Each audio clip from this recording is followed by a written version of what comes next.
आज हम एक ग्लास स्लैब के द्वारा किस प्रकार अपवर्तन होता है उसकी बात करेंगे, यानी कि refraction of light by a glass slab. इसको हम देखेंगे। हमने यहाँ पे ग्लास एक सीट ले ली, व्हाइट सीट, और इस पे हमने ग्लास स्लैब ऐसे रख करके निशान बना लिया है।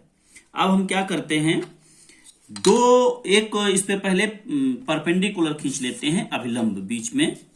तो पहले हम इस पे एक बीच में अभिलंब खींच लेते हैं। इस तरीके से परपेंडिकुलर हमने ड्रॉ कर लिया, और कोई दो आलपिन हम इधर इस दिशा में लगा लेते हैं। तो चलिए इधर हम पहले दो आलपिन लगा लेते हैं। तो हमने इधर एक सीध में बिल्कुल जो है दो आलपिन लगा ली, और हमने ग्लास स्लैब इसको रख ली है। अब इस साइड से हम यहां से देखेंगे कि ये दोनों एक सीध में हमको दिखनी चाहिए। इस साइड से हम देखेंगे। तो चलिए हम इधर से देखते हैं, और उसकी सीध में हम इन दोनों को लगाएंगे। इस इधर जो है, तो देखते हैं इनको। हाँ, तो हमने इधर वाली जो दो आलपिन लगाई थी, इधर से देखने पर मैंने देखा कि बिल्कुल सामने दिख रही थी, जो बिल्कुल सीध में दोनों आलपिन दिख रही थी, उन्हीं के बराबर में मैंने ये दोनों पिन इधर लगा दी। यानी कि इस एक पिन के सीध में ये तीनों पिन्स हैं। इधर से हम देखेंगे तो बिल्कुल इधर से देखते हैं। चलिए, तो आप देख सकते हैं कि चारों पिन्स जो है एक सीध में है। यहां पे मैंने रोक दिया तो एक भी पिन हमको नहीं दिख रही, यानी कि सभी पिन्स जो है एक सीध में है। इधर ले जाते हैं तो देखो हमको चारों पिन्स अलग अलग दिख रही हैं, लेकिन जैसे ही हम आगे बढ़ते हैं तो हमको चारों पिन में से खाली लास्ट वाली पिन दिख रही है, यानी कि सारी पिन्स जो है एक सीध में है।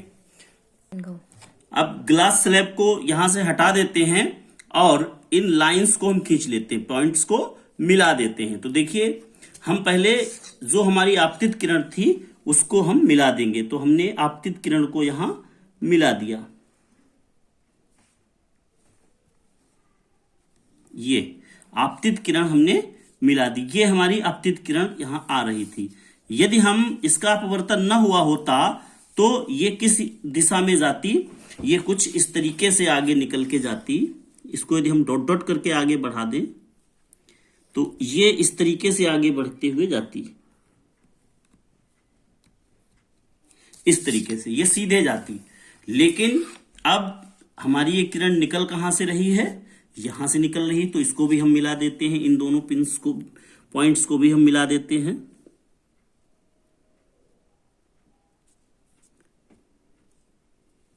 तो इस तरीके से हम इन पिंस को भी हमने मिला दिया, और यहां पर भी एक हम परपेंडिकुलर ड्रॉ कर देते हैं। यानी कि जो किरण हमारी यहां से आ रही थी, अब वो यहां से निर्गत हो रही है, बाहर निकल रही है। इन दोनों पॉइंट्स को हम आपस में मिला देंगे। ये जाना इसको सीधे चाहिए था, लेकिन ये यहां से गई, यानी कि इसमें क्या हुआ, इतना पार्श्व विस्थापन हो गया। ये क्या हो गया, पार्श्व विस्थापन इसको कहते हैं, जो ग्लास स्लैब के द्वारा पार्श्व विस्थापन हो गया। ये हमारी आपतित किरण थी। यदि इसको हम नेमिंग कर दें, आपतित किरण थी। ये हमारा अभिलंब था। ये आपतन कोण, ये अपवर्तन कोण। ये फिर से इसके लिए आपतित किरण हो जाएगी, और ये हमारा आपतन कोण, और ये अपवर्तन कोण। ये हमारी निर्गत किरण है, जो बाहर की ओर निकल रही है, निर्गत किरण।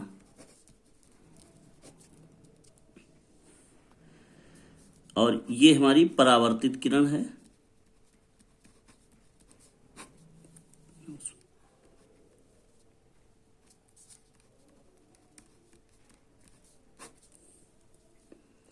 और इसके लिए ये आपतन कोण और ये अपवर्तन कोण हो जाएगा। तो इस प्रकार हम देख सकते हैं इसमें कि ग्लास स्लैब के द्वारा अपवर्तन कैसे होता है। जो किरण आ रही थी वो ये ऊपर हमारी वायु थी, क्योंकि वायु से किरण आ रही थी, और कहां जा रही थी, कांच में। ये हमारा कैसा माध्यम था, विरल माध्यम था, और नीचे हमारा सघन माध्यम था। तो जब सघन माध्यम में गई तो आपने देखा अभिलंब की ओर झुक जाती है किरण। जाना ऐसे चाहिए था लेकिन अभिलंब की ओर झुक गई है विरल माध्यम सघन माध्यम में।